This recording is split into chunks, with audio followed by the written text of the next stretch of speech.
So we're gonna start with this clip first, and thank you, Elron, for bringing it to my attention. This is the wonderful Bret Weinstein and Jordan Peterson. So here's what they have to say about medical science and the Wuhan lab thing. Here it goes. I suspect if you did the statistics properly, I suspect that medicine, independent of public health, kills more people than it saves. I suspect if you factor in phenomena like the development of superbugs in hospitals, for example, that overall the net consequence of hospitals is negative. Now that's just a guess, and it could easily be wrong, but it also could not be wrong. And that is a good example. I fucking love that line. That's where my thinking about what we don't know has taken me. You know, it might not be true, but it quite possibly could be true. So. Now look.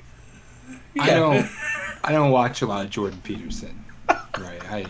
I prefer mindless entertainment as opposed to dead brain entertainment. But when I saw that, that was the dumbest fucking thing I've ever heard someone with a PhD say in recent memory. That was fucking stupid.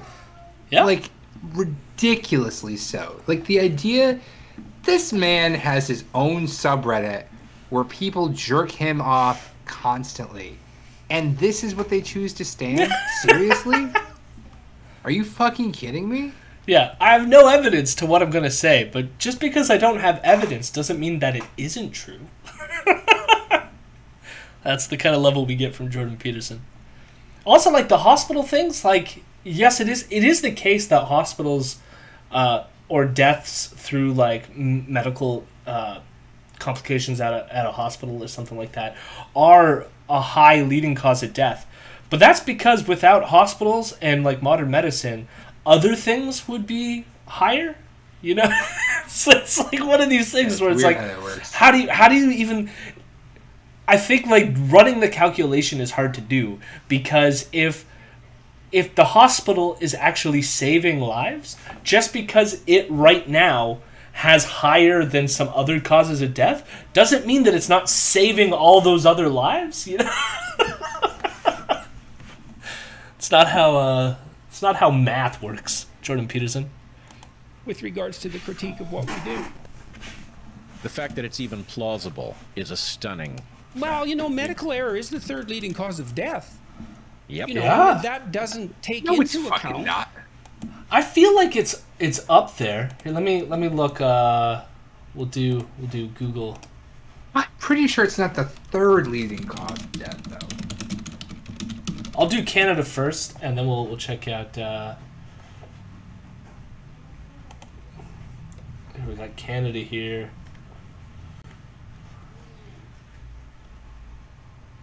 Oh, this seems complicated. Not, though. Accident. Well, yeah, no. I mean, I got nothing. This Stats Canada is not helpful. Okay. Well, at least for the CDC, like, it's heart disease, cancer, and then accidents, and unintentional injuries are in there. But when Right. they're talking about unintentional injuries, they're not talking about... Yeah, they're not talking about, like, oh, you got, like, a doctor gave you the superbug that they developed in their lab, right? That's not what they're talking about. They're talking like, oh, you were in a car accident and you died. That sucks. Like, that's also included in accidents, right? That's not like, oh, medical accidents, or like wherein doctors or hospitals cause a problem. That's like you fell off your ladder and broke your neck and we can't save you. Globally, it is estimated that 142,000 people died in 2013 from adverse effects of medical treatment. In 1990, the number was 94,000. According to recent medical malpractice statistics in the United States, at least 250,000 people have died annually of medical errors and negligence. Which incorporates a lot of things, but, like, I don't know. This doesn't tell me how common it is. It's just that it's roughly 250,000 people a year. I don't even know about that. Where are you getting that? This is from Wikipedia of medical. Don't you cite Wikipedia at me? I'm I'm not citing. I'm just trying to. I'm pulling out the government sources, the National Center for Health Statistics, and you're like, no, Wikipedia said this. Bro, what are you doing? Don't Jordan Peterson me on your show. I'm just saying that's what the Wikipedia said. I'm not saying it's accurate. That's crazy to think, though, that they just got their stats off of like a quick Wikipedia search. That's nuts. Could you imagine? Could you imagine being a professor and you just cite Wikipedia and you're like, "Yep, that's the way it is." Well, I'm not saying they're setting it, but like, let's say that number is accurate.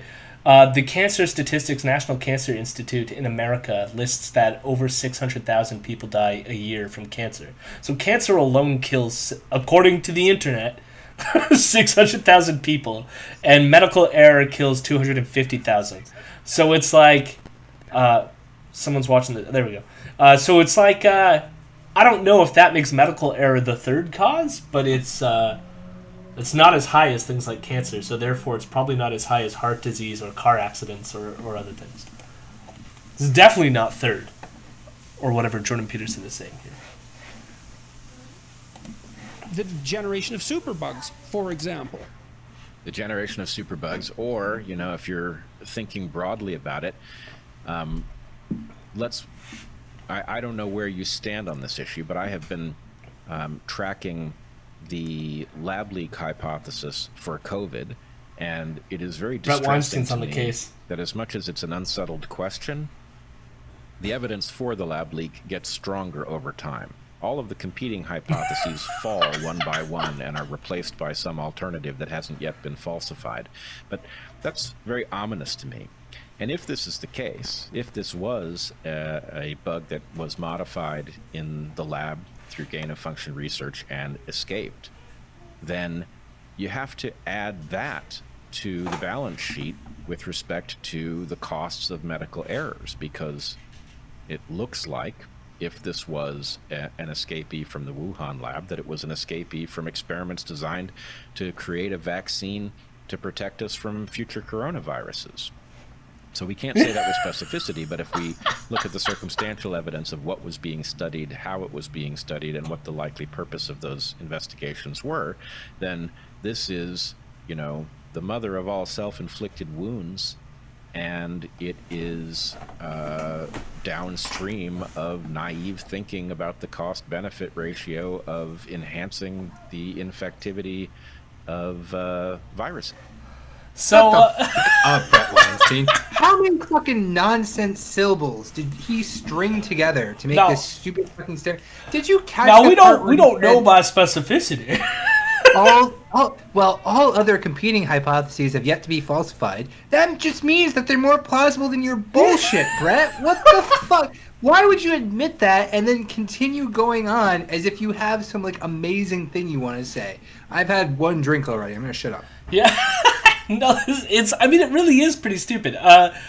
For one, I don't know where he's getting any information. When you look into it, I mean, so he's taking it a step further. So it's like, one thing, you can make the claim, and this is a claim that actually is still possible, though I would say not likely, that the virus came from the lab. But he's making the further claim that not only did it originate from the lab, but it was actually created in the lab because they create it to do like vaccine research or something like this.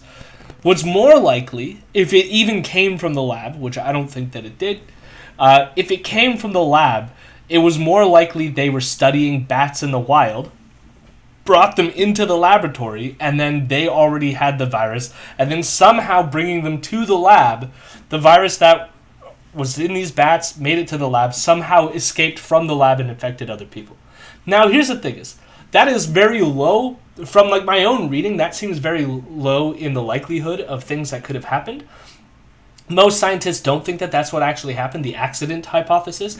And the reason for that is, like, wouldn't it make more, or there's like fewer steps involved for the virus to just go from the bat to a human and then, or from a bat to pangolin or whatever pathway it took to get into humans and spread, rather than somehow we happened upon the one bat who had it, brought it to the lab, and then that's when it mutated and transferred, and then a step beyond that is the safety protocols of this lab were somehow not followed through on, such that this virus they didn't even know they had escaped into the world. It seems way more likely that this virus already originated out there and then started spreading amongst the population. But, and that, here's the thing is, like, that is just, like, you could go and look into all the people researching it. That's what they're going to say. So for him to be like, we've worked through all, like, I don't know this with specificity, but blah, blah, blah, that seems like the more likely hypothesis. I don't know what the fuck he's talking about. And he should know better. He's an evolutionary biologist, or at least was. He should fucking know better, but he doesn't, which is probably why he's no longer an evolutionary biologist. That and the racism for why he got kicked out of his university. Hello, my rebels. Hello, my rebels. I'm a good boy.